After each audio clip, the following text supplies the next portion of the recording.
Yeah, welcome to the first episode of Blood Brothers Live. I think this may be the fourth or fifth episode of Blood Brothers, but this is definitely the first Blood Brothers Live. And as they say at Blood Brothers Live, anything can happen, and it probably will. Is that a line that you stole But you from got to somewhere? get close to the You gotta mic. get closer to the mic. Is that a line you stole from somewhere? I made it up just now. Oh, okay. Anything can happen, and it probably will. You never know what to You expect. never know what to expect.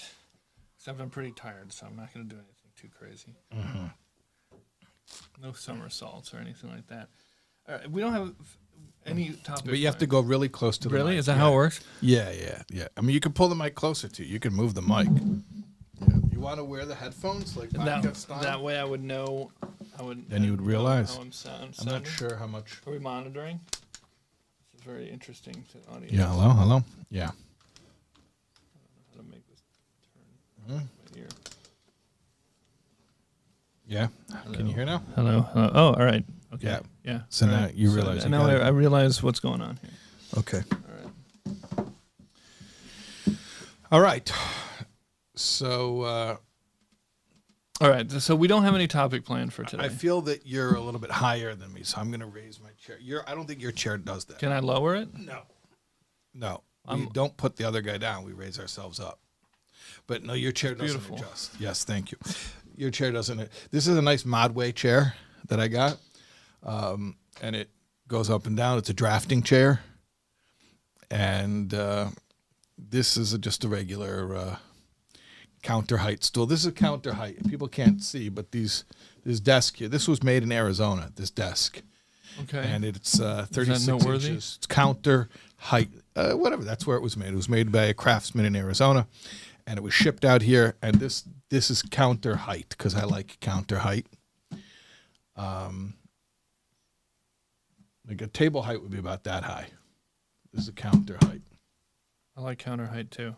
Yeah. I used to have a counter height work surface in my workshop, but Did you have a standing desk?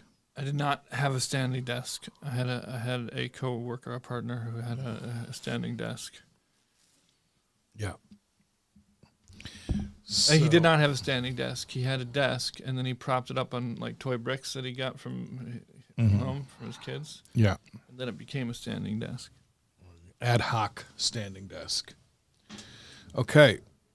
So we now have people joining us from. Oh yeah, Well, I don't real know, human actually. beings. I'm going to actually take a look and see how many people. Irony is though that if there are any people who are actually here while you're checking to see if they're there, Yeah. they have to sit and watch it. Yeah.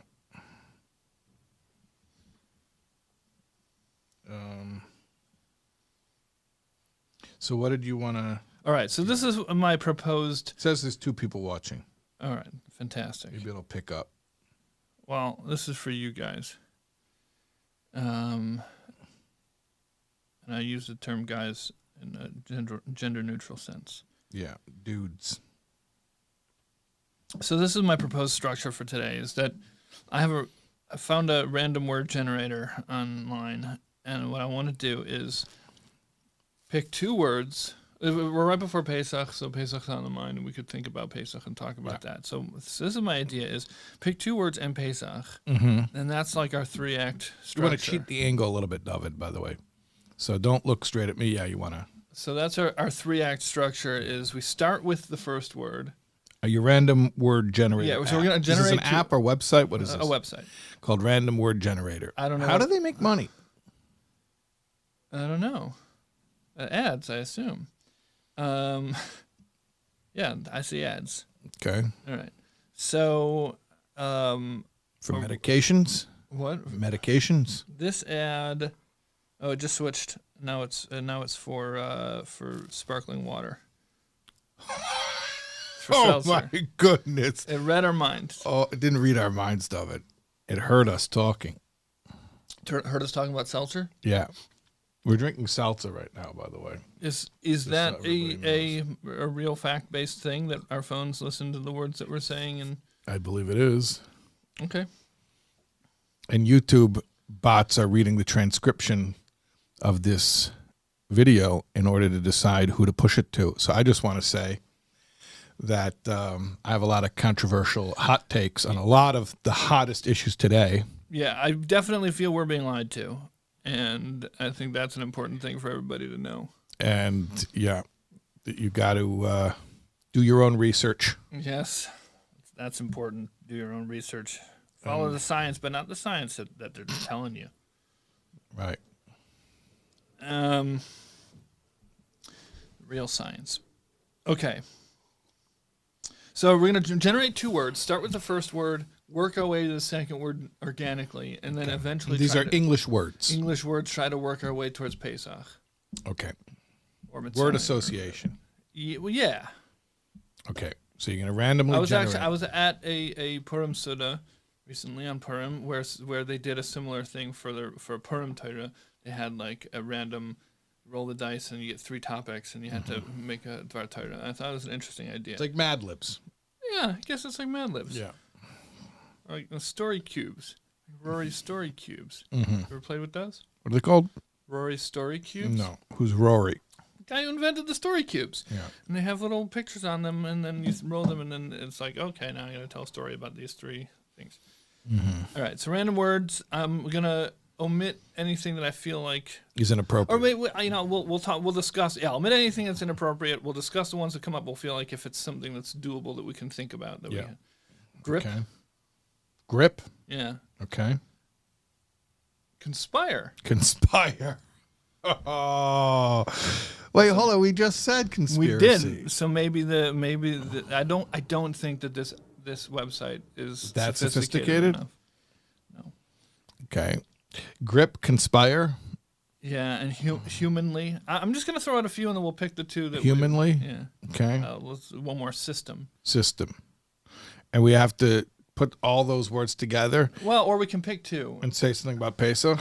Yeah, we can pick 2 of them now. So.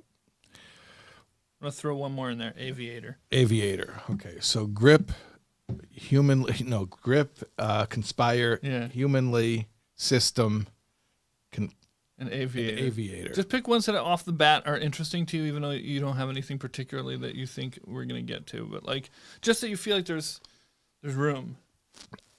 Well, there are theories that the pyramids were built by ancient astronauts. So that's all 3 right there. Aviator, aviators. Conspire, and Pesach is right there. There are those who conspire to suppress the information, such as that, and that the Mayans invented television. And Baghdad battery. What? But there's a system in place. All right, this is not how I imagine the game going. How did you imagine the game? I mean, I don't want to be controlling. I don't want to be over controlling. Well, the way I imagine the game going is that we'd start with one word. Let's say we're going to start with You know what you remind me of? What? Knock, knock. Who's there? Control freak. Now you say control freak who? Control freak who?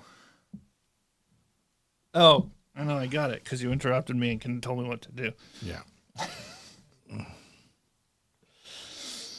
What I would imagine is we start with one word and we talk about it for a while. Okay. And in the ways that we feel it connects to Torah. And we don't just rattle it. We don't rattle through them. No. We take our time. Take our time until we organically get to the next one. Oh, organically. And then from there we organically get to Pesach. Okay, organically. Organically.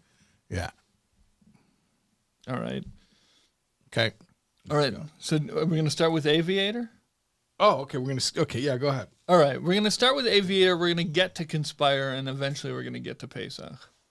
What about the other words? Like we're leaving them out. I was just trying to give us some room to choose from. Okay, but then you got confused, so I decided to control freak this and just pick the 2 myself. Okay, let's go.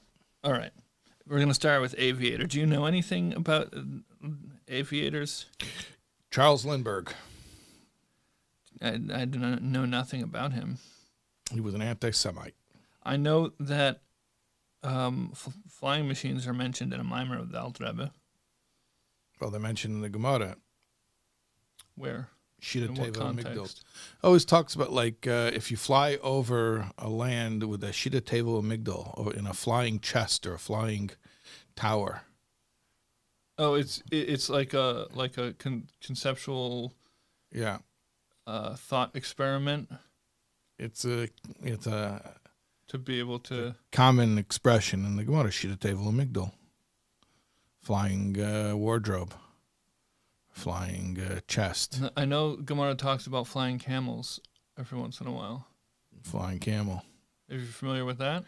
I think, what's that? The Divrei Havai, like words of exaggeration. What's the flying camel? Flying camel is used, as far as I know, in a couple of situations where it is trying to figure out how a person could be in two places at once, or like in two places at Oh, it doesn't mean approximately a the same flying time. camel.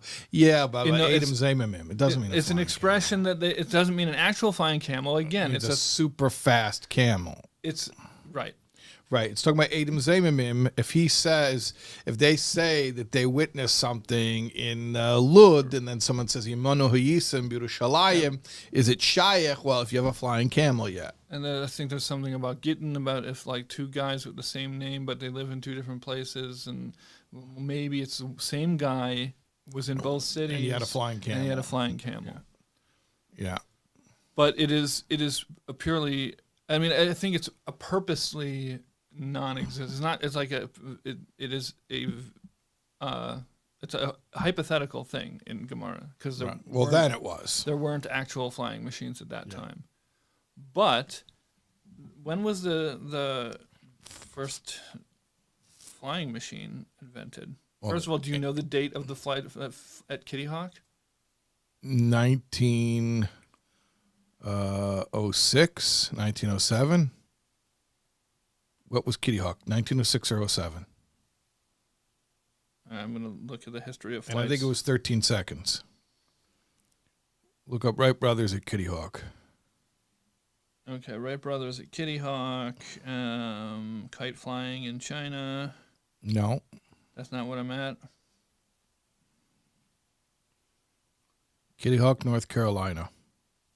First in aviation. I know, but I'm looking at the Wikipedia entry for the entire history of aviation. Just 1908, Wilbur Wright traveled to 1908. Europe and Okay. starting in August, gave a series of flight demonstrations.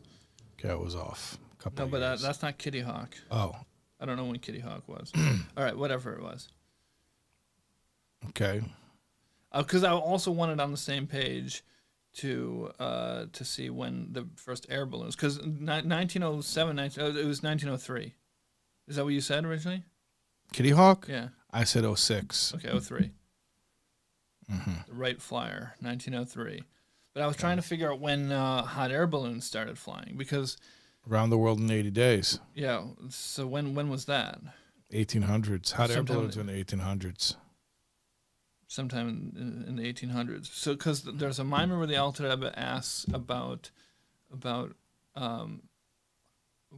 basically, on the one hand, it seems like we're getting we're getting stupider and badder at understanding things. On the other hand, we're getting smart enough to build things like a machine that can fly in the sky. The Alter Rebbe says people have technology now to build a machine that flies in the sky. Yeah, but I'm trying to think of the exact words that he uses. I forget the word for the device, but he says something shaparach ba'avir. Where did you? Would you remember which mimer this is? It's either in Ketzarim or in Yanim. Mm-hmm. Something that flies in the air, but he didn't say it was a vehicle like that people could actually. Sfina. Oh, Sfina. And actually, that term "sfina shaparach ba'avir" is used also hypothetically earlier in I think the Rambam uses it in Moreh Nevuchim. But the Alter Rebbe says we can build today a flying ship. And he's using it as a contrast to say that supposedly we're getting smarter and smarter. Okay, so when was the first hot air balloon? You want to look that up? I'm looking that up. First hot air balloon. It's very interesting. Yes, we're live on YouTube right now, but it's okay.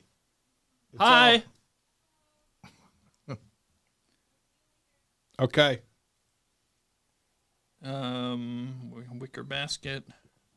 I'm going to hold back my curiosity of tapping on the hyperlink to the Wikipedia entry on wicker baskets. Mm-hmm. History. The first manned flight was in 1783. Oh, okay. 1783 was the first manned Hot air balloon. Mm-hmm. So, Tufkuf Pei Gim. Oh, wow. You know what? Wait, hold on. 1783. Well, Tufkuf. One of the pioneers Mem of Gimel. Tufkuf Mem Gimel. What? That's hot air balloons? What's Tufkuf Mem Gimel? 1783. Ah. Yeah. Uh-huh. So before Tanya even came out. So there were hot air balloons before the Tanya came out. Interesting. That would make sense because most of these short memoirs predate Right, Tanya. because after Peterburg, after the imprisonment, Alter Rebbe spoke at length. But before the imprisonment, he spoke shorter. Yeah, very interesting. Wondering if I can look at the year on that. I did one time look at the year and try to like see if I could connect it to any significant event in aviation history. You know, I was once looking for world maps from the 1790s because there's a story that when the Alter Rebbe was imprisoned, they brought him a map of the New World, and he said it was incorrect because Ruach HaTzveinus ein misavevis, the Gemara says, that the north side of the world is not closed off. There's different explanations why, but he said that the maps of the New World were incorrect because it showed a landmass going all the way up to the top of the world, or the top, it's not really top, but the way that the north side of the world. What we call the boreocentric maps. Yeah, right. Boreocentric means with a bias to the north. Have you ever looked at maps that are upside down? That are quote unquote upside down. Actually, not only have I looked at them, but if you'll notice, the globe behind you is I specifically no, it is not. I particularly bought a globe that has two axes so I could put Eretz Yisrael on top. Oh, is that why we have it the way it is? That's why I have it that way. I put Eretz Yisrael on top, and I put the Chatzi Kadra Tachtoin on the Tachtoin. So I put Eretz Yisrael on top so that you make Aliyah from any spot on the globe. You're going up to Eretz Yisrael. I did not put the North Pole on top. See, I tilted it. So Eretz Yisrael is on the top, which is conceptually correct according to our worldview. Right. Yeah. Anyway, so they showed the Have you Alter ever Rebbe. noticed Yeah. on our when on a boreocentric map? Yeah. Well, everything's wider at the top. Yeah, because of the projections. Well, there's different. Oh, is that because of the projections? It's because the way that they made maps is they would basically put paper around a glowing globe like this, and then they would trace it. But then you see the farther away the paper is, the paper's a cone, or not a cone, a tube. The paper's a tube. Imagine putting a tube around that and then tracing where it projects. So are you trying to tell me that Argentina is actually much bigger than we think it is? On that globe, everything's accurate. I'm saying when you flatten it, when you flatten a globe, Right. you're going to get distortion. So on the globe, one of the though, popular ways, I think it's called a Mercator projection. Right. It's a certain type of projecting.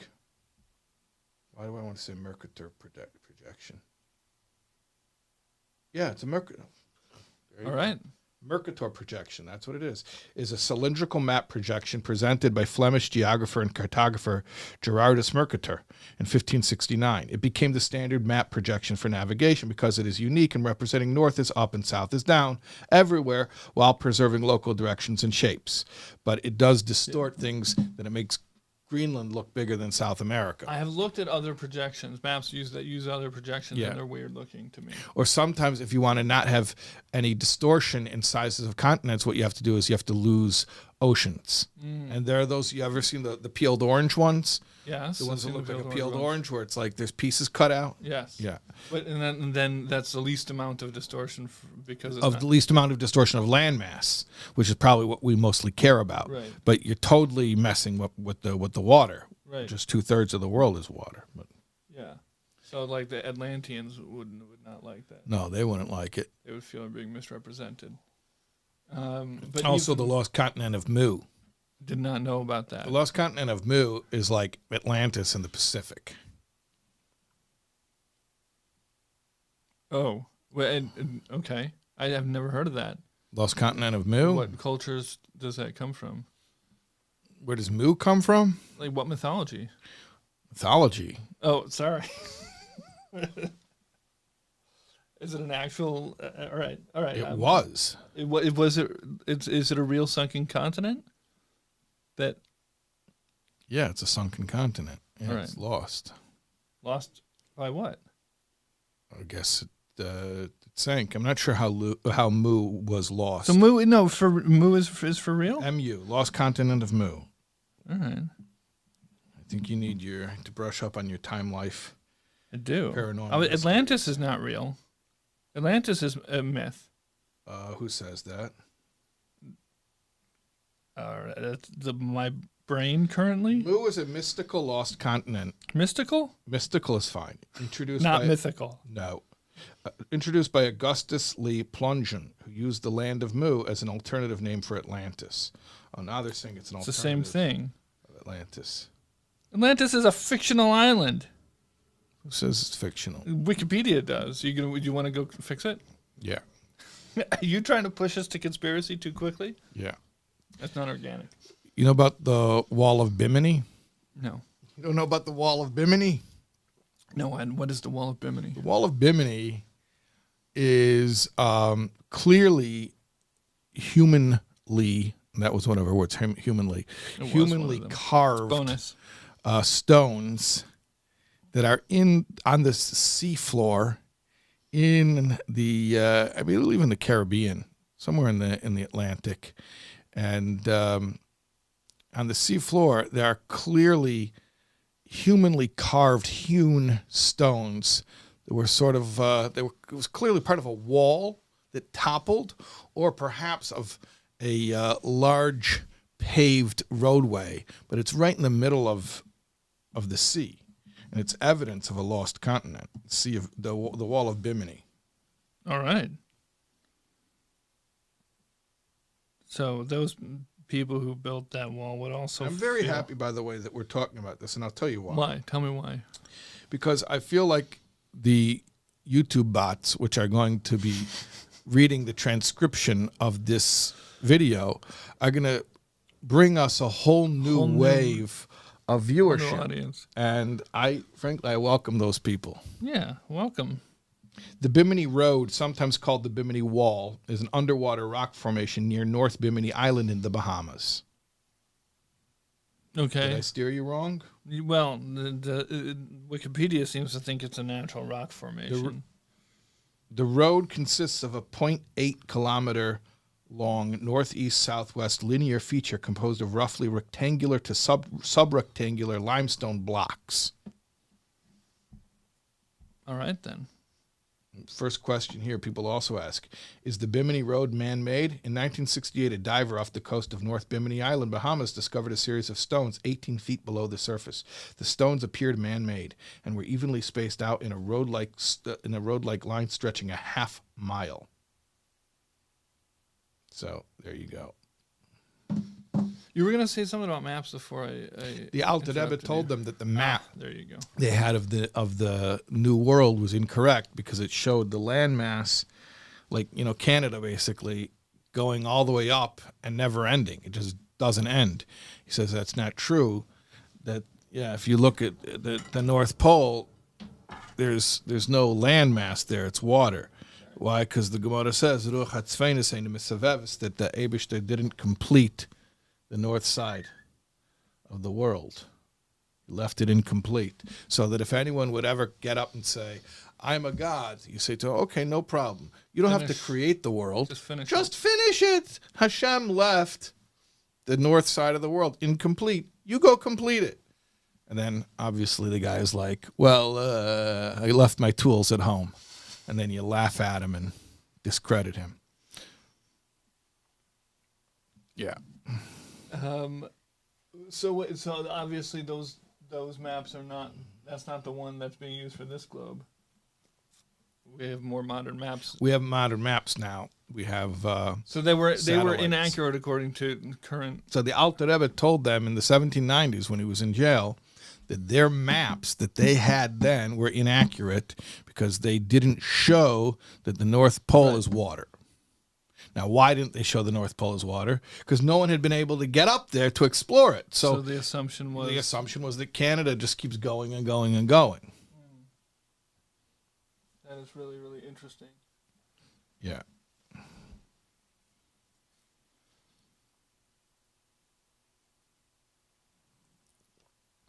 What else you want to know about?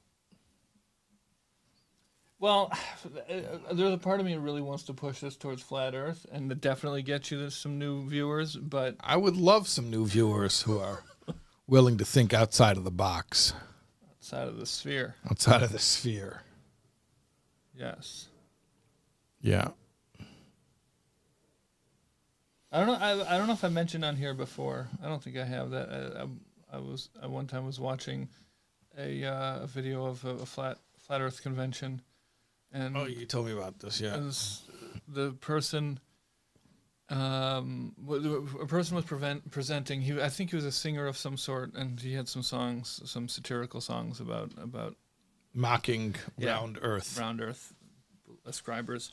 And then at the end of it, he said he just wants to make an announcement that I'm going to.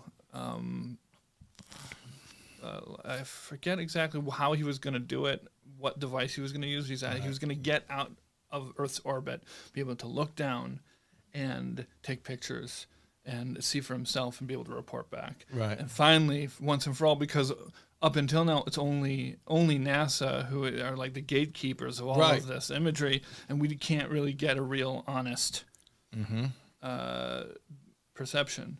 So he's going to do it. Everyone cheered and was very excited. And then he went down and the MC came on and said, I just want to let everyone know that the spacesuit helmet that you'll have to wear if you do go outside of Earth's orbit is rounded and will... you get the fishbowl effect. Yeah, it will manipulate the way you perceive the world. And so it might not be completely what you're expecting it to be. Uh-huh. So he's going to have to be Moser Nefesh to take off the helmet. But then he won't be able to tell us. Well, he'll maybe be able to snap a picture. Yeah. By the way, you could snap a picture outside of the helmet. I think the assumption was the camera was going to be inside the helmet with him. Oh. I guess. Or the camera. No, I think camera lenses also are round. That's true. But all camera lenses are round. So everything should look. Eyeball lenses are also round. It's true. Eyeballs are round. So really probably everything we think is round is really flat. According to that logic, that would make sense. Everything we think is spherical is actually flat.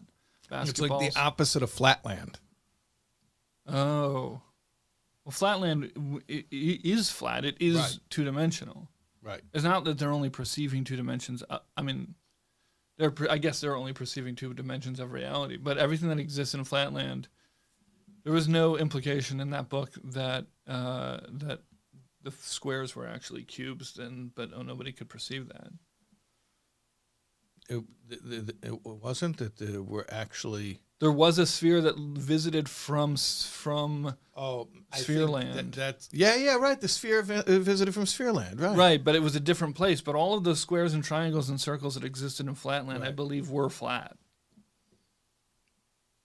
I believe they were two-dimensional. They weren't three-dimensional objects that were being perceived in two dimensions. But yes, we made it to conspire. So NASA is conspiring to change to limit our perception of the world. Although we just determined that our own eyeballs are also part of that conspiracy. So apparently God's in on it too. goes all the way to the top. This This conspiracy thing goes all the way. all the way to the top. It goes a lot deeper than you realize. No, I know it goes deep. No. No. Much more. God is in on it. Are there any conspiracies that you would say that God is? And we're kind of saying this kind of jokingly, but do you feel there's anything that is a conspiracy? The that God is in on? phenomenological universe, if you can call it a conspiracy, yeah. Yeah, sure.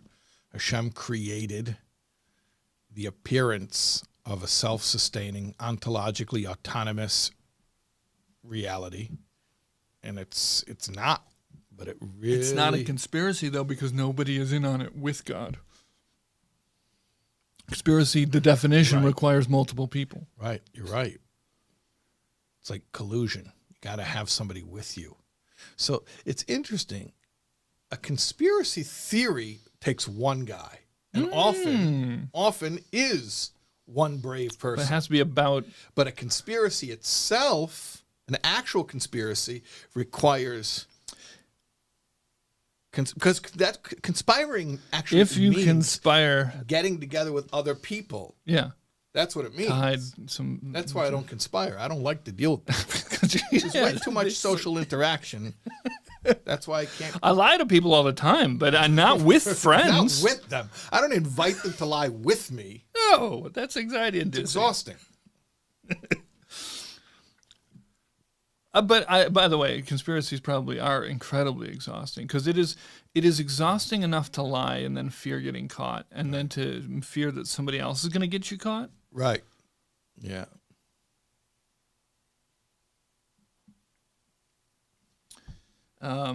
Conspiracies. If you conspire, your friend down the hall confessed everything. What's the name of that?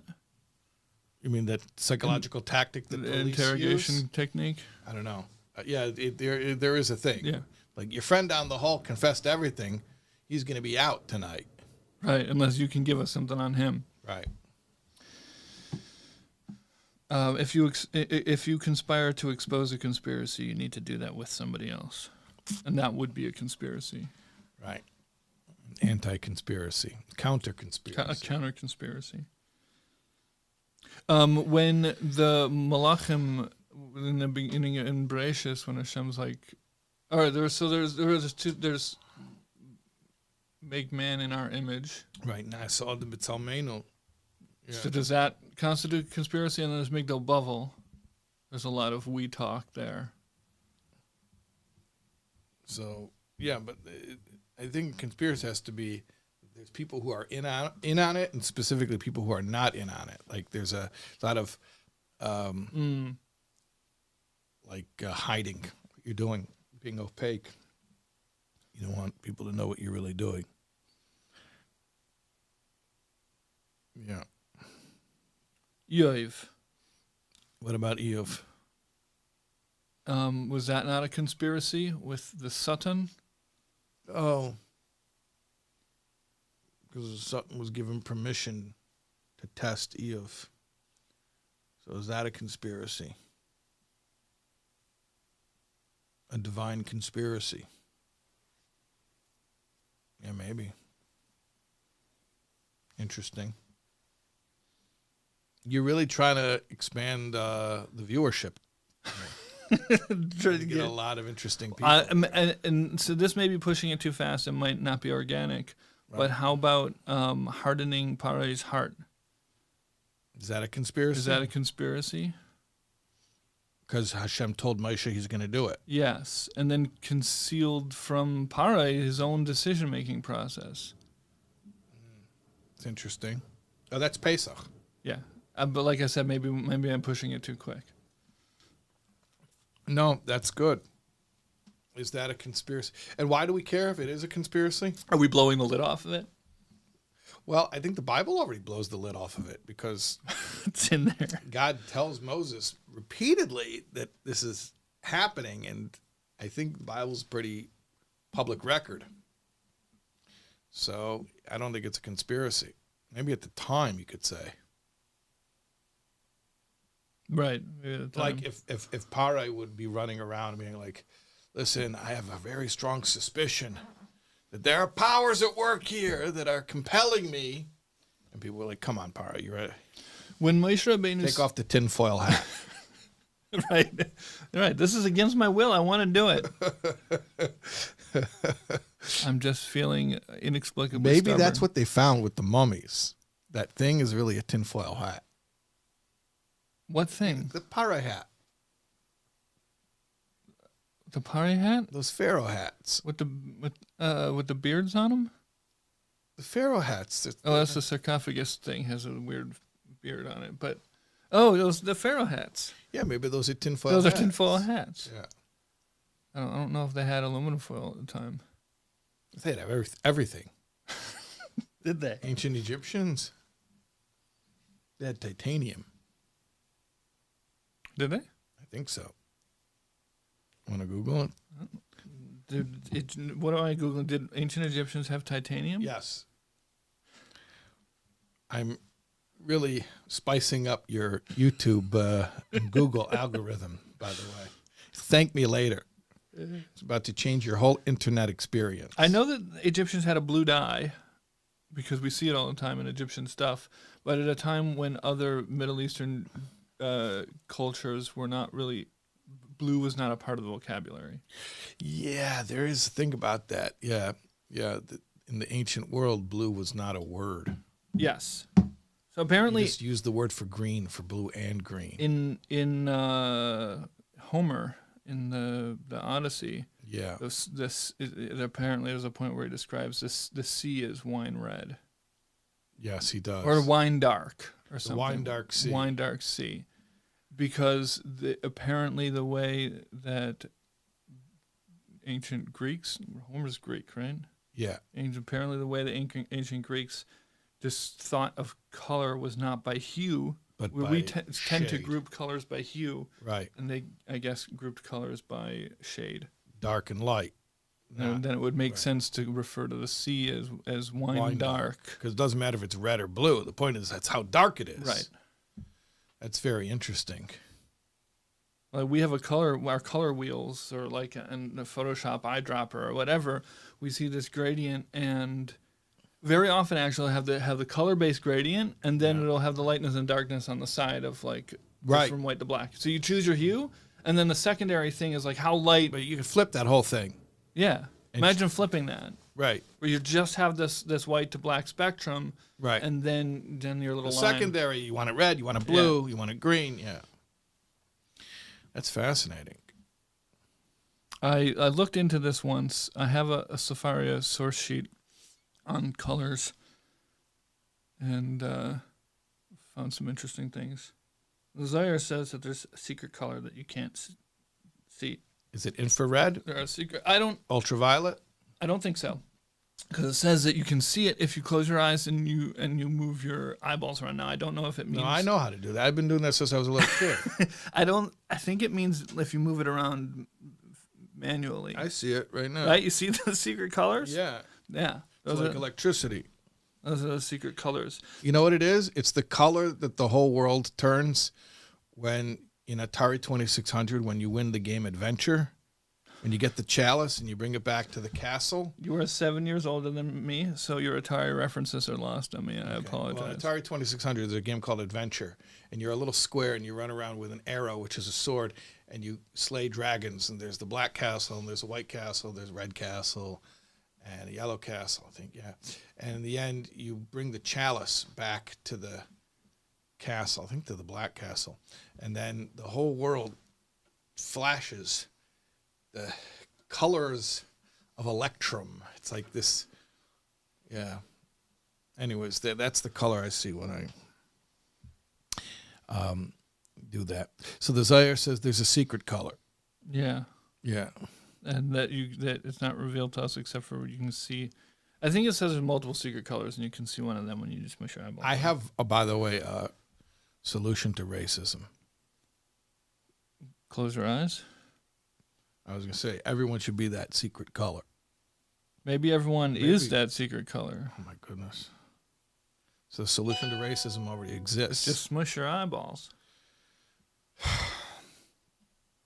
Do you know, when you close your eyes, tell me what color you see without smushing your eyes? When you close your eyes, what color do you see? Yeah. Well, you want to say black, but that's not true. It is not true. That's like saying the back of your hand sees black. Okay, there's another reason why that's not true. There's actually, because you're saying it's not anything, therefore you can't call it black. Right. But what if I told you, no, you're allowed to call it something. Now what do you call it? Black? No, I'm not going to fall for that. I'm not going to call it black. Well, you have a black wall here. Look at your black wall. Yeah. That's black. Yeah. Now close your eyes and tell me, is that color as dark as that wall? No, it's much lighter. Yeah, even if you cover your eyes, it's not as dark as that black. Right. So it's gray. There's a name for that color. It's called Eigengrau. What's it called? Eigengrau. Eigengrau? Yes. That's like Yiddish. So do you know what it means? Yeah, Eigengrau. No, self-gray. Oh, Eigen, not like Eugen, but Eigen. Like the Eigen, like your internal gray. Yeah. But why is it a German word? But Eigengrau. it doesn't seem suiting to you that the word for the gray that you see when you close your eyes is German? Yeah. I don't know why it is German, but it seems completely appropriate to me. Eigengrau. Right. Like the Eigene Grau. Yeah. Yeah. Your own internal gray that you produce. And the reason why you see gray is apparently you need contrast in order to see black. Since there's no white in there. There's secret colors, but there's no white. So you can just see the Eigengrau. Wow. That's pretty cool. I learned a new word, Eigengrau. Do you like that word? Yeah, I like German compound words. Schadenfreude. You know any more? What? Weltanschauung. Zeitgeist. Mm-hmm. You know, is it pretentious to say Zeitgeist? Because really should be Zeitgeist. Is that Yeah, I mean, in technically Yiddish, correct? it's Zeit, and I believe that's also... In German? In German, Zeit. I've leben mit der Zeit. Zeit is time. Zeitgeist. I don't know. I don't know how German works. Yeah, well, in German, a Z is a ts sound. You know any other German compound words? I don't. I'm not generally a smart person. I just know some weird things. Mm-hmm. So I don't know a lot of it. I think that is a test of like a sophisticated person is how many German compound words do you know? Mm-hmm. I have more seltzer, by the way. Don't talk about it. I don't want the robots to know that I like seltzer. Thank you. I wonder if you're going to get ads from Mayim Chaim. I don't think Mayim Chaim advertises. On YouTube? I don't think they need to advertise. I think a happy customer is their advertising. I think it would probably be a misplacement of funds for them to advertise on YouTube. Yeah. Or misplacement of their marketing budget. All right. Is there any... I mean, we have technically gotten... Should I see if any comments have come in? I'm going to... see if anybody are asking questions about the weird conspiracy stuff we're talking about. You want to talk about some stuff while I'm looking at the comments? I believe I have said all the interesting conversation things that I have in my head right now. Oh, someone wrote Tahiti on the bottom. Just showed up. What's the game? Oh. Okay. Oh, the game for those just joining us is that we began with two words and the word and the Pesach. We began with aviator and conspire and Pesach, and we're going to try and get from aviator to conspire, which we already did. We eventually got to, I forget what conspiracies we got to. We talked about whether or not it was possible for God to be implicated in conspiracies, and then we were trying to get to Pesach. We kind of did. I think it's a cheat. I didn't learn anything, see anything differently about Pesach. We asked if it's possible that... Oh, you want to learn something? I would hope that the purpose of these discussions is that we both leave thinking about things differently than we did before. Okay. So is that not a noble goal? No, it's a good goal. If you're not careful, you might learn something before we're done. Okay, what's that? All right, I don't understand that. You don't know what that is? No, I don't know what that. I'm sorry. Anyone who knows what it is, please. If you're not careful, you might learn something. We might learn something before we're done. Okay. Okay.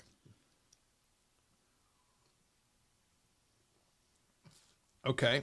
So, what are the other words that we have to incorporate? No, that was it. That was it. And we had some other like second place words, short list words, but the words that we finalized were aviator, conspire, and then get to Pesach. Mm-hmm. Okay. Do you want to tell me something about Pesach? Are you thinking anything about Pesach these days? I have my certain perennial Pesach favorite subjects that I enjoy. Anything new bouncing around? I haven't been thinking about Pesach yet. Still thinking about Purim? I was thinking about Purim, and now, I haven't really delved into Pesach yet. I've been thinking about Mah Nishtanah. Yeah. I saw somewhere a translation of Mah Nishtanah. I saw it's from the Aruch HaShulchan. That I know that you have some. The Aruch HaShulchan is Hepech Shulchan Aruch. Yeah, all right. I know you have issues with that. I don't have any issues with Aruch HaShulchan. All right. You told me it was Hepech Shulchan Aruch. That's an old joke. It's I think it was Yechon and Gordon said it. Yeah. He says that Mah Nishtanah isn't like how is this night different from? How would you translate Mah Nishtanah? How would I translate it? I mean, I would probably go with the Yiddish, the famous Yiddish one. Was is anders nach dem Pesach von alle Nacht von a ganz Jahr? What is different about the night of Passover than all the nights of the whole year? Yeah, that's how I would say. So that's actually interesting then. In that case, anders, yeah. who's asking that question? Child's asking. All right, and then what comes next? After he asks all the Mah Nishtanahs? No, after he asks just that question. I assume there was a question mark after that. Yeah. And then what comes next? Then he's mefaret. He specifies what are the things that he's noticing that are different. So there are different minhagim according to the. So seemingly, then what's the purpose of the first question? The child knows what's different about this night than other nights. We're doing all these weird things that he's about to talk about. What he means is what is different about tonight that would lead to us doing things differently. And here are 4 things I noticed that we're doing differently. And I'm assuming there's something special about tonight. Yeah, why? So it's causing a why. Why are we doing all these? What's the underlying differentness of this night? If there were one thing we were doing differently, maybe I wouldn't think it's the night. But there's 4 things I've noticed that are different. So I'm thinking that this is a different night. There's something different about tonight. Right.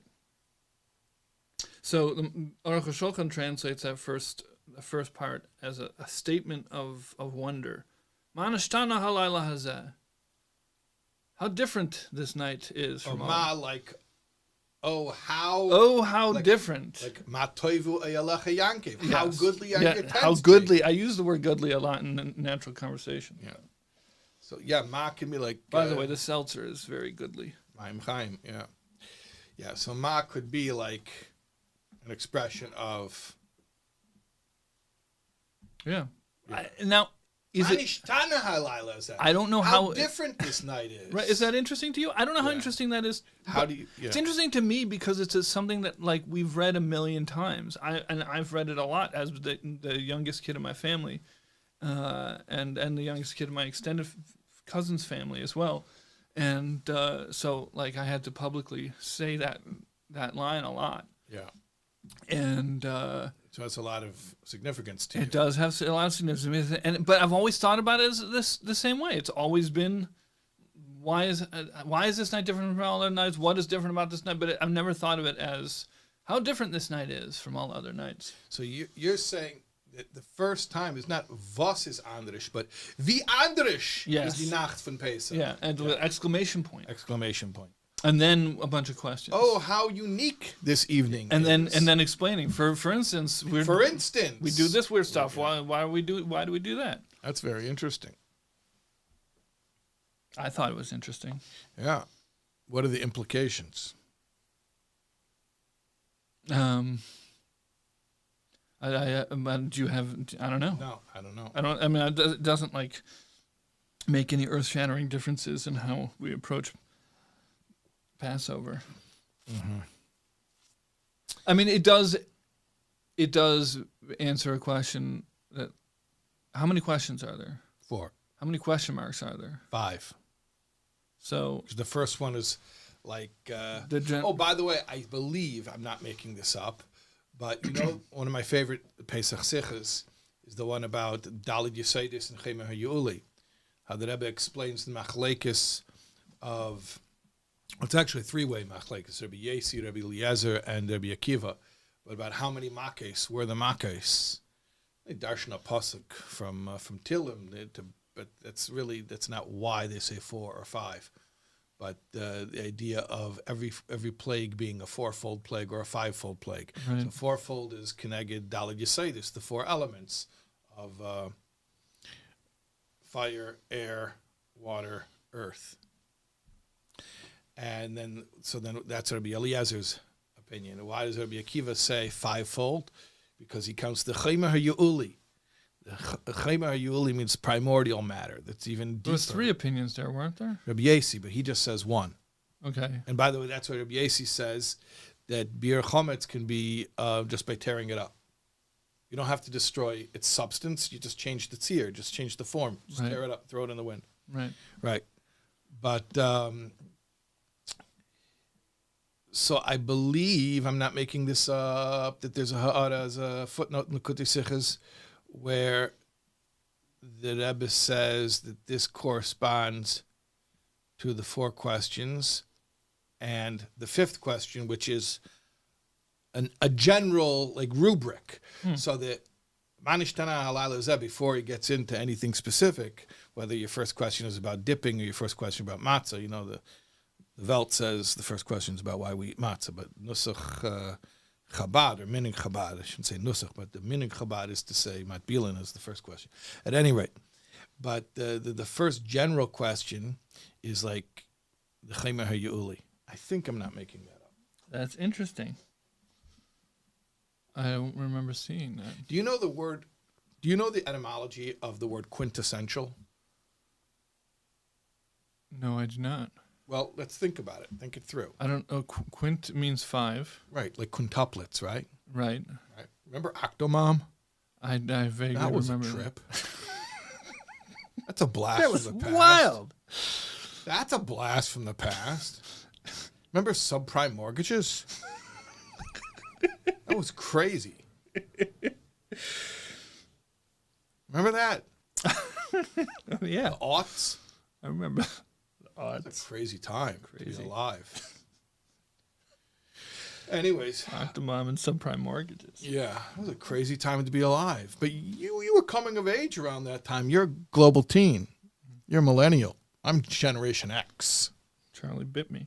Charlie bit my finger. Yeah, I know that. Yeah, it's an NFT now. Is it? Yeah, the Charlie Bit Me parents made it into an NFT. They Good took for it them. down off YouTube. Did they? Yep, they made it an NFT. Oh, good for them. It's non-fungible now? Yeah. Yeah, it's non-fungible. Yeah.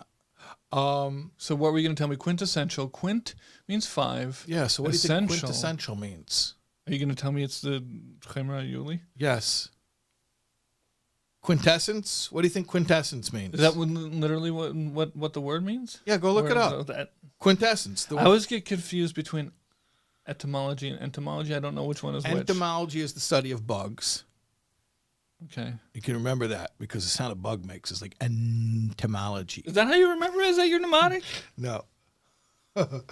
Etymology. I thought entomology was a study of entomins. Entomins. Yeah. Entomology. Oliver Shalom. Of Entomins is Oliver Shalom. I believe guy or the founder of Entomins passed away recently. Oh. It was a big deal for a lot of Jews. Mm-hmm. had Entenmann's at Kiddush all the time.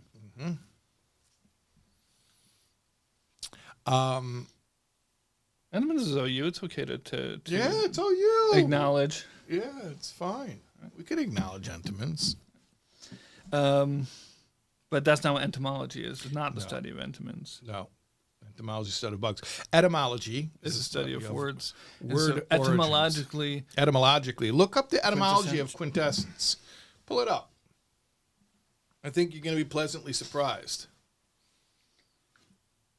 Quintessential, representing the most perfect or typical example of a quality or class. He was the quintessential tough guy, strong, silent, and self-contained. That's the example sentence. The quintessential tough guy. Yeah. Strong, silent, and self-contained is the quintessential tough guy. Like Lee Marvin. I think he's strong, silent, and self-contained. He was a real tough guy. There were some fake tough guys. Lee Marvin was a real tough guy. Google that and you'll find that that's true. They all said from that era, Lee Marvin was the real tough guy. Quintessential tough guy? Yeah. But Google doesn't give me the etymology. The etymology. Entomology. What's the etymology of the word insect? Probably insect. Sect is like a section. No, I said what's cutting. the etymology of the word insect? You're wrong. It's like I didn't say Simon Says. All right. Quintessential, and I'm looking for it doesn't tell me the etymology. Now I have to look it up on Wikipedia. The quintessential tough guy. It's the philosophers and scientists of the ancient. This is from Webster. The Emmanuel Lewis? No, it is also quoted on Emmanuel Noah Lewis's Webster. blog, but it's from Merriam-Webster. Merriam-Webster. Yes. The Jewish wife of Merriam-Webster. Who was Merriam, by the way? I know who Webster, Noah Webster is famous, but who's Merriam? It's like Sears and Roebuck. Who was Roebuck? Wait, there's two guys? There's Merriam and it's Noah Webster? Is that who? Noah Webster was the guy. All right. Who's Merriam? Probably just put up the money. Miriam the prophetess. No, it's Miriam. The philosophers and scientists of the ancient world in the Middle Ages believed that the world we inhabit was entirely made up of four elements. So listen. And by the way, they say it. That's very condescending. The philosophers of the ancient world believed. Why do they have to say it like that? Well, because they're dead? No. Why do they have to say that that's a belief that's like an ancient belief? Right. I believe I'm very much alive. I'm very current. And I believe that the world is very made current. up of Daled. You're blowing the lid off of conspiracies. And by the way, there's a letter from the Rebbe that says it's not a contradiction with the fact that we observe the atomic elements. The periodic chart of elements is a different model. It's not a stereotype. The Rebbe says that the Daled Yesodes, the four elements, what we translate clumsily as the four elements, is probably better translated, functionally at least, as the four states of matter, as solid, liquid, gas, plasma. I think we do ourselves a lot of disservice by the words that we use and getting stuck in that and saying, well, there's not four elements, there's a whole entire table of elements. Right. Like, okay, so don't call them elements. I like to confuse people by asking them if a bat is a bird, and they say no, and then I say, right. Now read off to me from Chumash the list of non-kosher birds. That's right. Bat is. We just had it last week. So that's right. And is a whale a fish? Well, it depends on the taxonomy. If you're talking, if you're classifying things as mammals versus fish, then no, a whale is a mammal, not a fish. But is it a dog? Yes. Yes. A whale is a dog. But it doesn't. What's the translation of dog? Fish. And is a whale a fish? No. So I'm very upset and confused. Right. Exactly. So you gotta stop. You gotta be willing to understand that sometimes we can use the same word for completely different categories of things. Right. All right. So the world we have is entirely made up of four elements: earth, air, fire, and water. Right. Aristotle added a fifth element. I was wondering about that group, Earth, Wind, and Fire. Was there a guy who was water and he quit?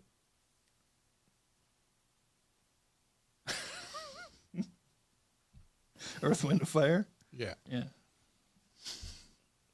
Yeah, water quit. What I mean now I'm gonna have to look that up next to see if What happened water. to water? Probably wanted to get paid too much. Well, their manager was water.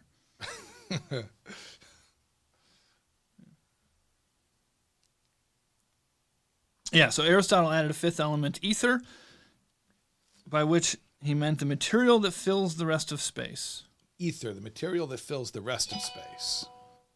Yeah, mostly invisibly, but sometimes taking the form of stars and planets. Okay, fine. I'm not going to continue reading on.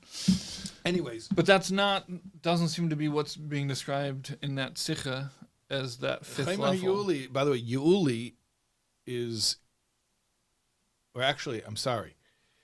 It's, I exposed my own amarotzes here. Chema hayuli, the hey is not a hey idea. It's not a definite article. Huli. You could, the word is huli, and I think Right. it's spelled in Greek. I actually learned how to pronounce it once properly, and then I forgot how to pronounce it.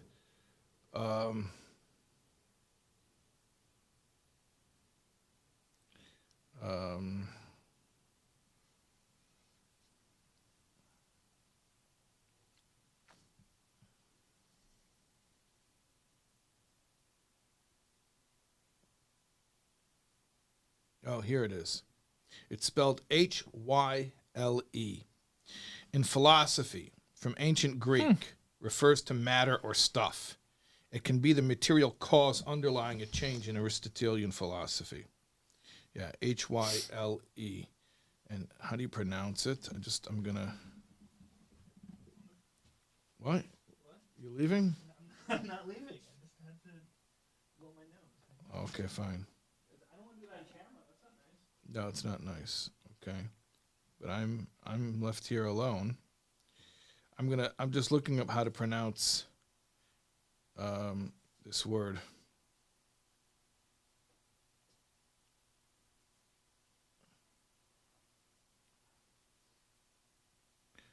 Okay.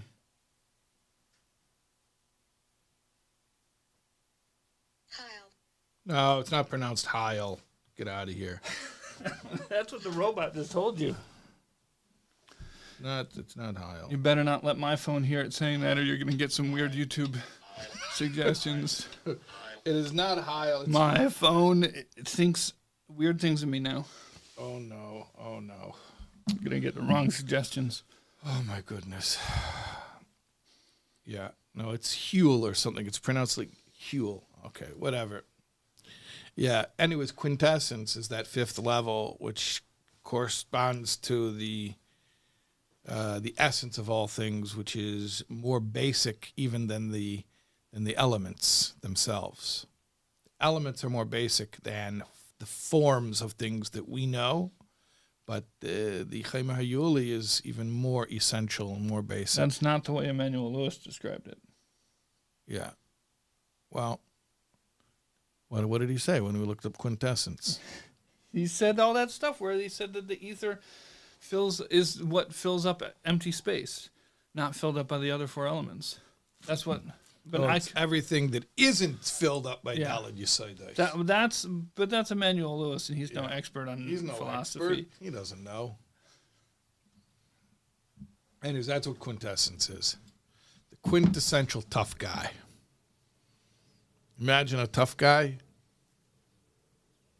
He's not fire. He's not air. He's not water. He's not earth. So, are you suggesting that there was a fifth member of that group that also? Yeah. quit? That was their muscle. Chaimer Hayuli. Yeah. Yeah. Quintessential. What was the drummer? One of them was the drummer Earth, Think Wind, or Fire? They were all singers, but I really don't know. Right, because I think the drummer think should they be had a the fifth band. one. And I think even their band performed on their own under a different Or a different name. name. Yeah, and I think okay, I don't know. I bet you if you would like look that up, you find that to be the case. Okay. So yeah. So how do we get to that sikha? Can you I'm sorry. silence your phone? I apologize. I should have done that before I went on the live YouTube broadcast. Let's see how many people we have. I really feel like a couple of 8-year-olds with like a cassette recorder sitting in the garage recording ourselves right now. Like this is.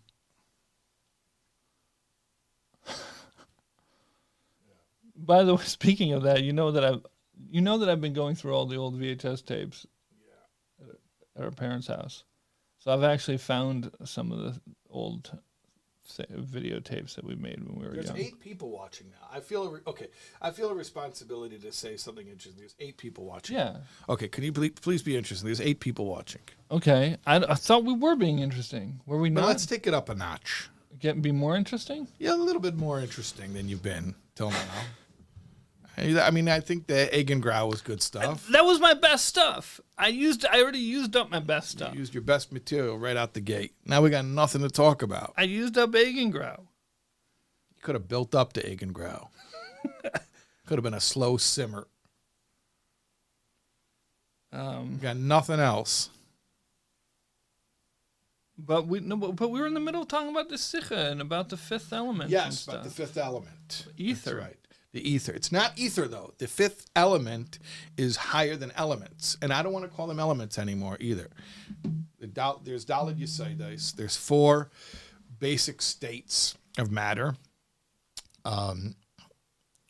Solid, liquid, gas, plasma, which we refer to as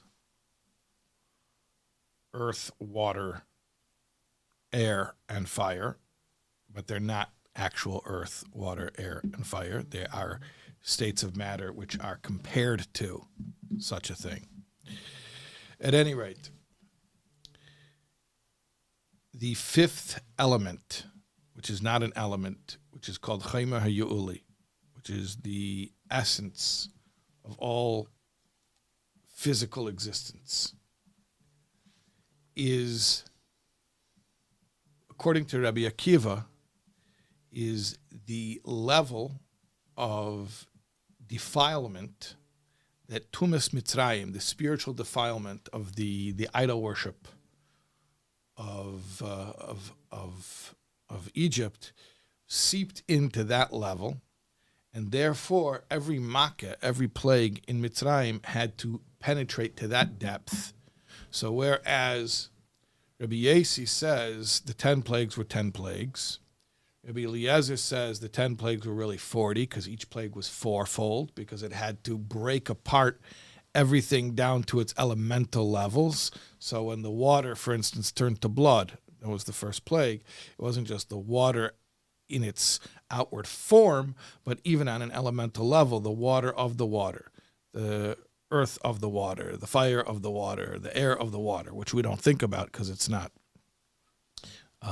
what we observe to the naked eye. But all of that had to be affected by the plague as well. And Rabbi Akiva says that the plagues had to strike on an even deeper level, past the 4 elements all the way to the 5th level.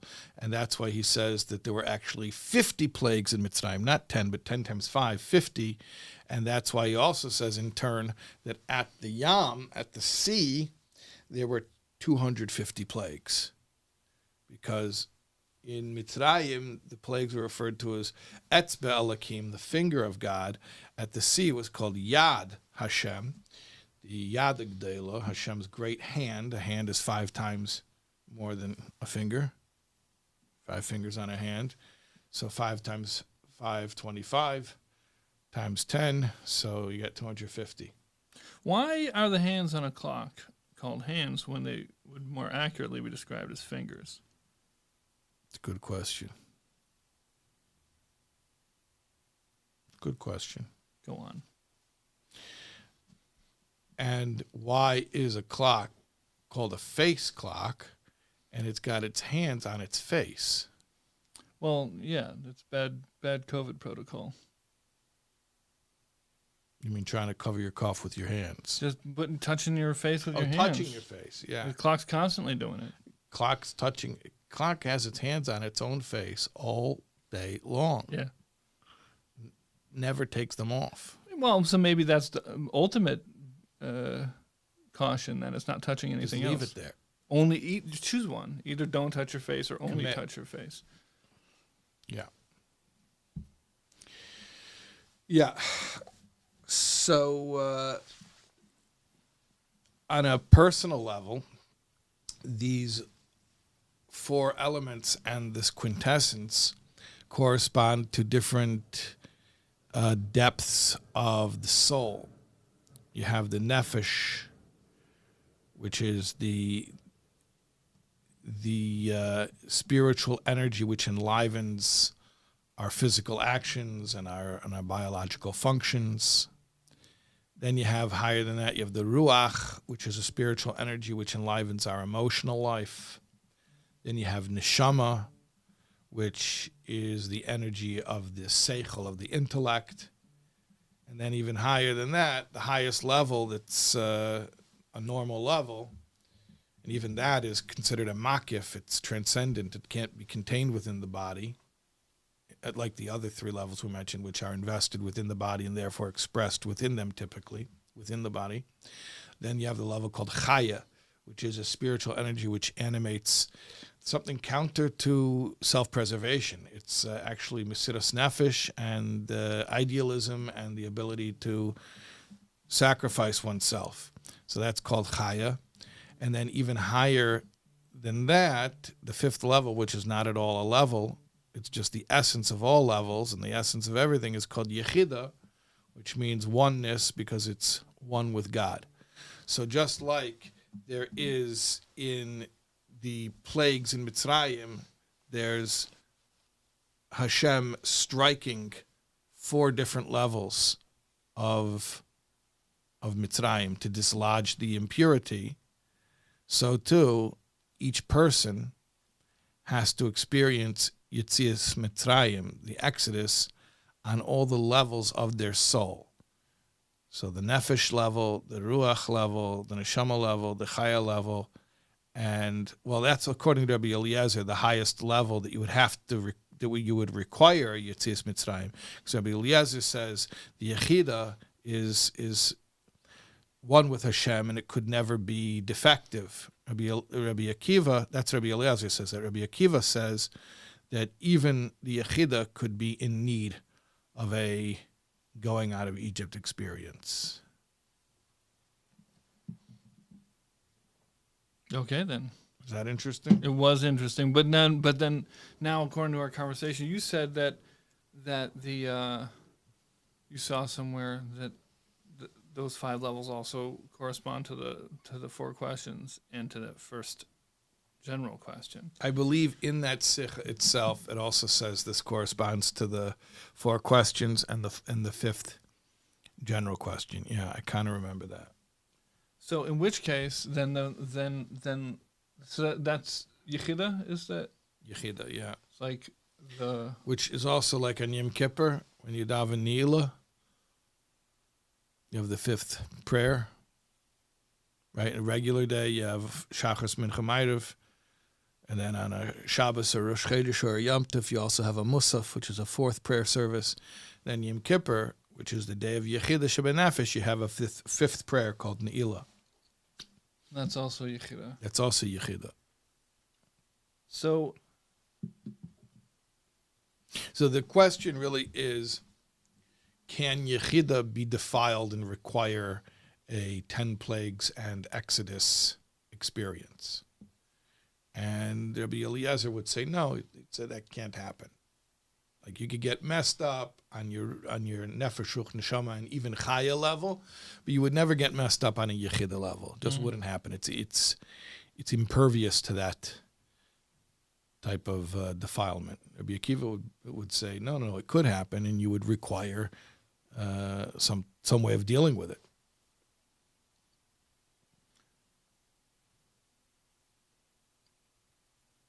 if we again go back to the 4 questions and are saying that the 5th question corresponds to that Yechida level that needs some sort of attention. The general catch-all question.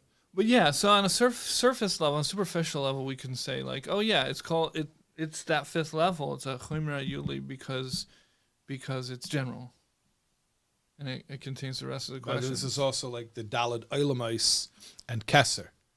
You have 4 worlds, 4 planes of reality. Asiya, from the bottom up, you have Asiya and Yetzira and Bria and Atzilus. And then higher than that, you have Kesser, which is... Doesn't each of those worlds have a Kesser? Yeah, they have a Kesser, but then there's Kesser or Ak, which is above the 4 worlds.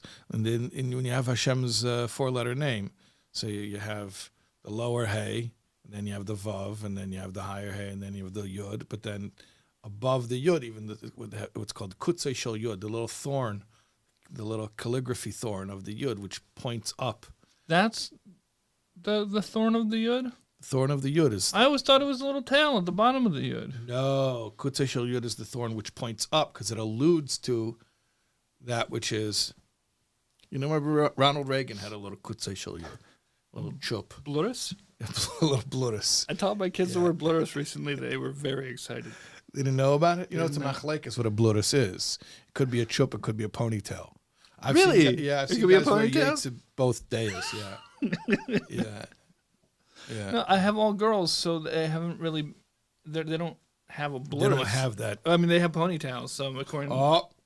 Okay. But it's not really It's not a real ponytail. It's more like a man bun. a blurus. Yeah, it is. A blurus is a man bun? I believe so, yeah. It has... Because the Avdi Avodah Zarah, they would round off the corners. That means they would shave off where the payas are and just leave like the top, and then they grow it out long, and then on like a special day they would cut it and be makriv. Yeah, that's why it's an Avodah Zarah thing, the blurus. Because they would offer their blurus? Offer their blurus. They grow up. They'd grow either it was a man bun or a pompadour, and they would grow out this rocking man bun or pompadour, one or the other. Maybe there are people who did both to be l'machmirim, and then they would cut it off, and then they would offer it as a sacrifice to their deity. That's why it's awesome. That's why in Rambam, where does he talk about the blurus in Hilchos Avodah Zarah?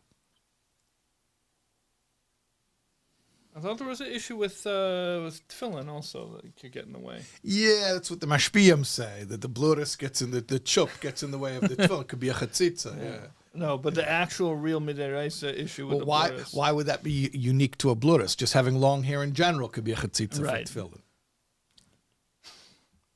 Yeah, no. What's noch? What's... I want to see if we picked up since we picked up the level of interesting. You think people call their friends and they're like, it's getting good now? Yeah, well, now we only have 6 people, so actually I think we lost a couple. Lost a couple people. I think it was your silly blurus comment over there. You turned people off. But the blurus? They didn't want to hear your blurus jokes. It's not a joke, it's a real concept in halacha. It's important. It's important for every Jew to know about the blurus. To avoid it. Yeah. You said a yud has a blurus. Yeah, well, I feel bad now that I said that. It has a kites. It has a kites. You know what a kites is? A kites is a thorn. And we call it kutzei shel yud. That's actually the correct pronunciation. Because when you have a chaylim and it becomes like in a 1-syllable word and becomes 2 syllables, and it becomes a kubutz. Is that a shuruk? Instead of a chaylim. That's why it's like chayil becomes chulei shel moyed. Yeah, so the kites become kutzei shel yud. Little thorn of the yud, pointing up to that which is higher even than the name, than the ineffable name. So that's the 5th level, which is not a level at all. It's all encompassing. That's why it's called Kesser, because Kesser surrounds, it encompasses. It's not relegated to a particular level. So how, again, is that first question, Mah Nishtanah Halala has how is that, it's all encompassing because it's like you say it can get divided up, but. Well, maybe if according to, as you're saying, who's here, hey, Tybal, we're live, by the way. Don't walk in front of the camera. We're live. This is live YouTube, Tybal. Well, because we did it spontaneously. But this is live YouTube. I'm actually live right now. It's really live on YouTube. Yeah. There are 6 people watching. What came? Okay, cool. What? It's okay. I saw from Texas. Yeah. Yeah, I'm not looking at it because I'm gonna freak out, but I'm gonna see it. Okay. All right. Okay.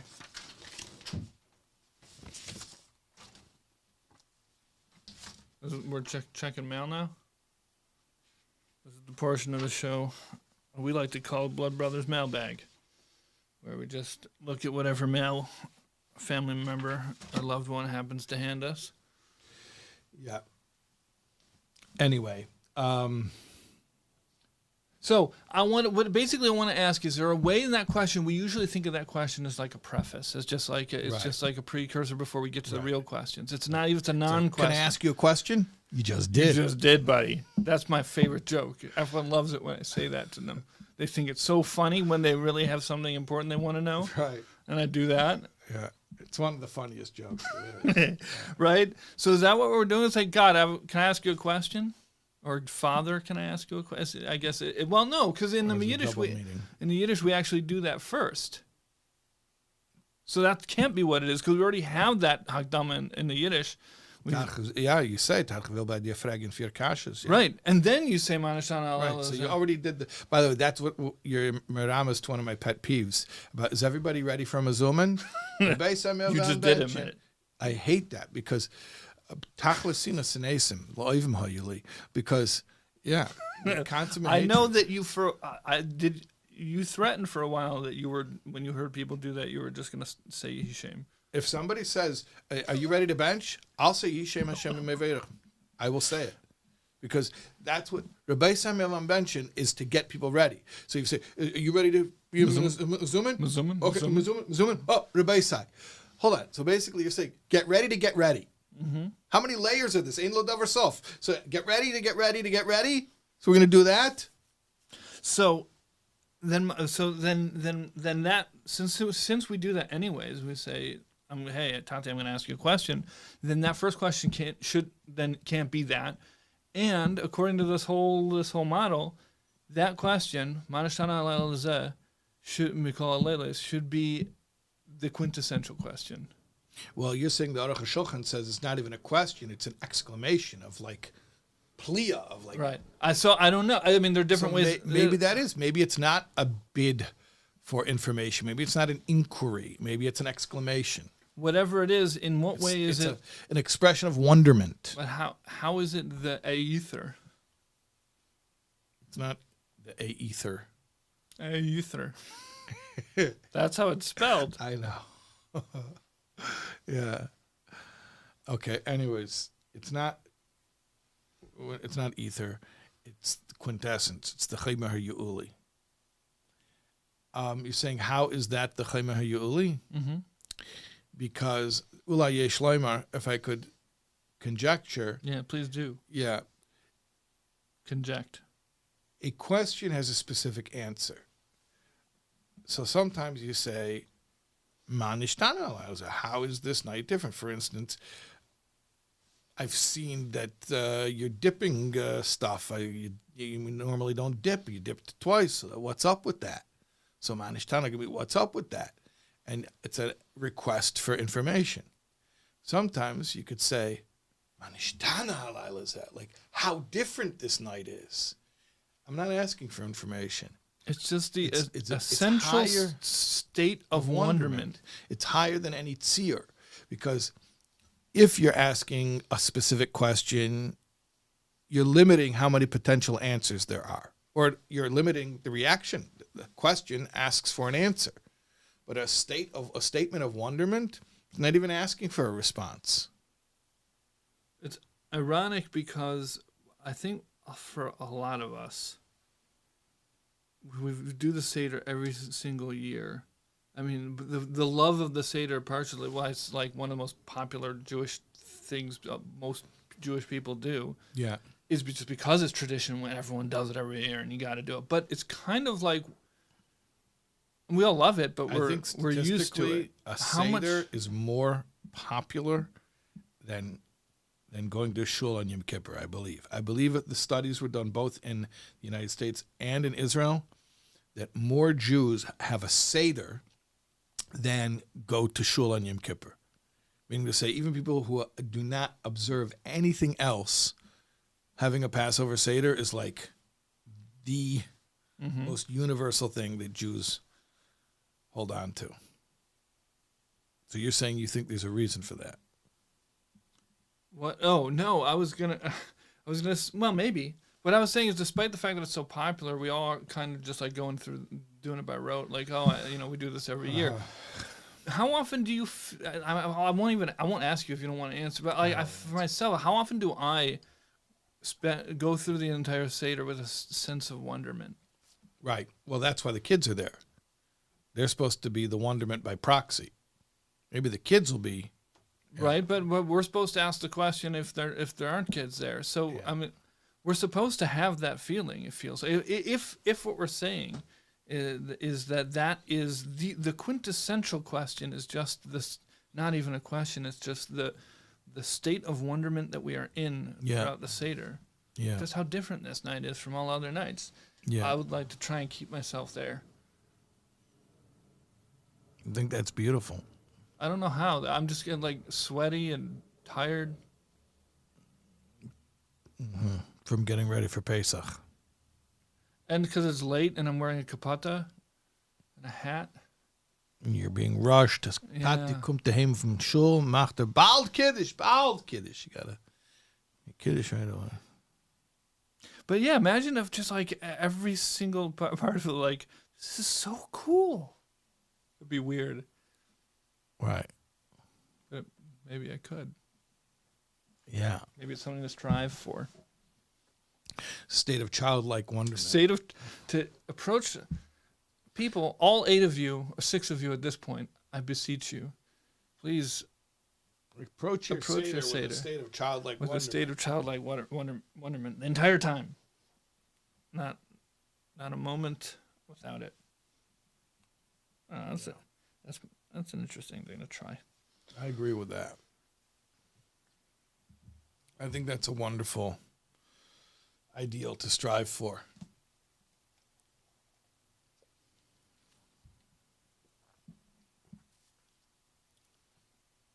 Think that's good? Are we done? I think so. You know, there's a Gemara that I think it was a Baya or somebody that when he was young and he was at a Seder, and he asked why do we move the tables in and out, because that's what they would do, to move the tables in and out. And then who raised, was it like Rabbah raised a Baya or something? I get all them mixed up, but whoever it was that was in charge of leading the Seder said, we're Yotze the questions now, you don't have to ask Mah Nishtanah.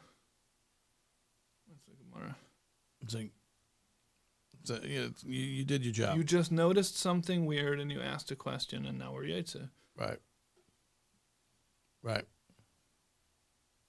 Nobody would ever do that today, by the way. If a kid would actually ask a real question, nobody would be like, oh, we could skip the Fair Kashas now.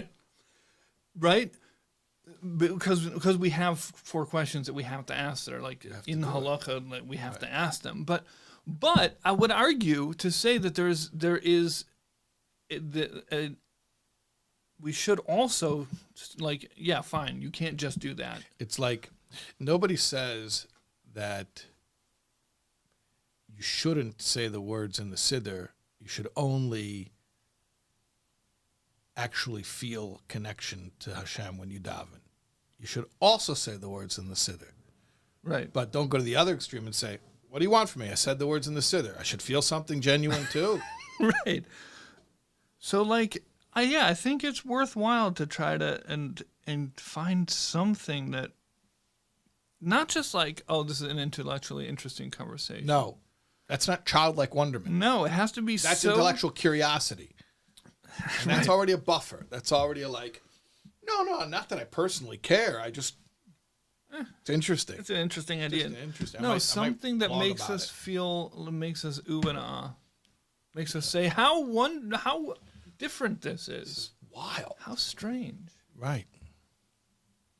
Wonderful and strange. Yeah, I want to experience an entire Seder like as if I was Jeff Goldblum. That's what I want to be. I imagine. Actually, Jeff Goldblum probably does have a Seder, and I wonder he probably is oohing and eyeing a lot. Maybe you get yourself invited. I want to now. Okay, that's wonderful. That's what I've got. That and Eigengrau. Eigengrau and a sense of childlike wonderment, which is connected to Eigengrau because it's a child who could really just spend hours being fascinated with their own Eigengrau. No, because Eigengrau it's connected because Eigengrau exists because there's no contrast in when you close your eyes. There's no light except for light that's bleeding in. But if you just completely cover it, there's no light coming in. Then there's no contrast. Mm-hmm. Therefore, you can't have black. You only have Eigengrau. And the questions are all come from contrast. Why do we on all other nights we do this, and on this night we do that? So, the questions come from being able to perceive the differences. It's not Eigengrau, although Right, contrast. Yes. Why are we doing this, not that? The question arises. The question itself arises from a conflict, or a contrast. It's not even a question if you're not contrasting it with a norm. Right. Right. But the wonderment doesn't have to be. Oh, maybe contrast. the wonderment is maybe the colors you see even without that contrast. The secret color from the Zohar. Secret color from the Zohar. By the way, if you send in $99.95, we will reveal to you The name of the a special non-fungible token, of that color. a JPEG of the secret Zohar color. But You can we only have 20 of them yeah, available. They're non-fungible. And after that, the price is going up. Yeah, they cost a lot of It costs a lot of money to produce them. fake 'Cause it's internet not- money. Yeah, you can send us Ethereum. Is that it? I think so. You can only, by the way, you can only see it though if you close your eyes. We'll send you an NFT of it, but you have when you look at it, you have to close your eyes. smush your eyeballs. And you have to hold the NFT on your forehead. All right, are we done? And for another $99.95, we're going to reveal to you the special unhearable sound. What is there an unhearable sound? For $99.95, yeah. We'll make one. This is all just, we're joking about scammers. Please do not send us $99.95. There's no, I was going to say there's no invisible secret color. There is a secret color, but I'm sure. But you can see it just by smushing your Right, eyes. You don't have to send us money. You don't need to send it's us free. money. Hashem gave you eyes. Just smush your eyes. You can see it for free. Please do not send us money for this special secret color, which you could create for free. Belongs to the people. That's not ours to sell. It's like when Jonas Salk invented the polio vaccine. They said, do you want to patent it? It's interesting you mentioned Jeff Goldblum and now Jonas Salk, because both Jews from Pittsburgh. But as am I. as are you. So maybe that's the connection here. And Jonas Salk said, could you patent the sun?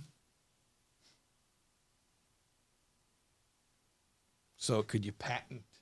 You know, according to the United Nations Outer Space Treaty, all of outer space belongs to all nations of the world equally.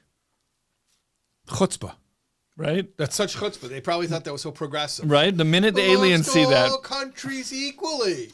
The minute the aliens see that, You know we what are that in is? That's like serious trouble. That's like a chasida, like a stork. She only does kindness to her own. Right? Oh, it's for all humanity. Why only humanity? Right. What about the aliens? So he said we can't patent this. Or Jonas Salk said you can't patent. Can you patent the sun? Can you patent the sun? But we apparently human beings own the sun. By the way, it could be. It just making me think that the whole Mah Nishtanah also could be something very Jewish. It could be exactly. It could be. Somebody was saying to me, Chaim Cohn came over for Shabbos, and he was talking about that this lady who's for the nominee, Supreme Court nominee. So everybody's talking about that. I'm sure your Twitter feed was smoking with this stuff, but that Ted Cruz. This is good for the YouTube algorithm, yeah, asked her, what's a woman? And like the whole thing was like she was like hemming and hawing. She couldn't answer the question. So I was saying to Chaim Cohen, I'm like, oh, come on, Savansa.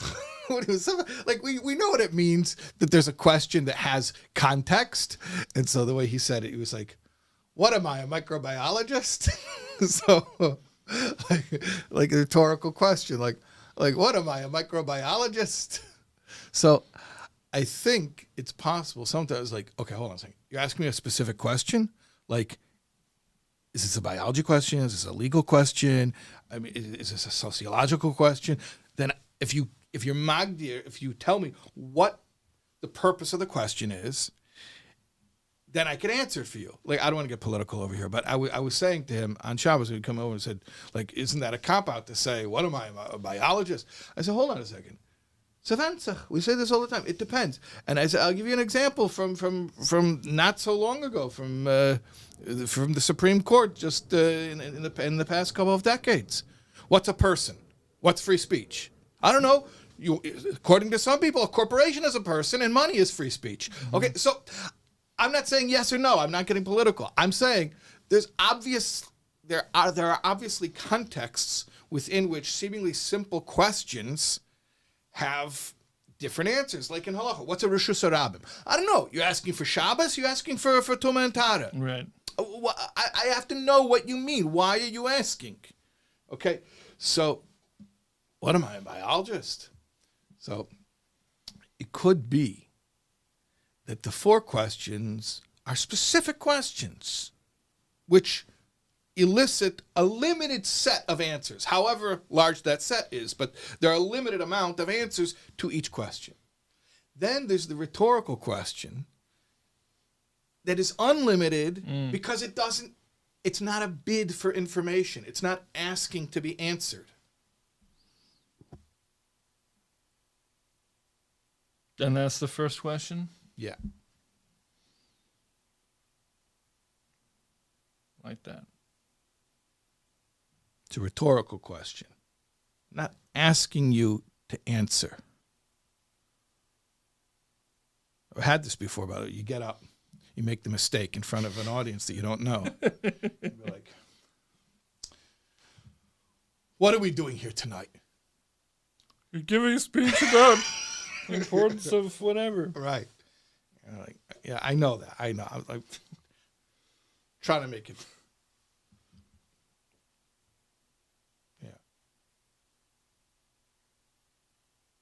No, that's not even a good example because that really is you're leading into an answer, but it's more like Mi ka'amcha Yisrael.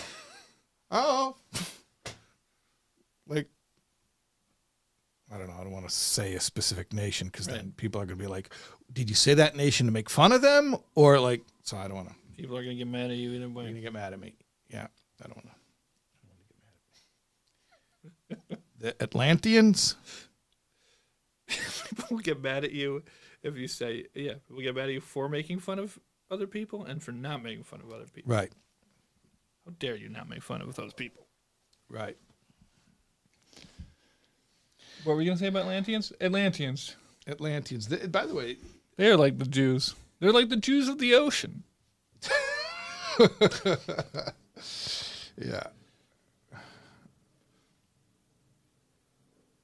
All right, I'm going to be conscientious of your schedule. I think you've got. Yeah, I got something coming up. Okay, amazing. This was such a delight. I feel a sense of childlike wonderment. Oh, wonderful. Me too. Okay.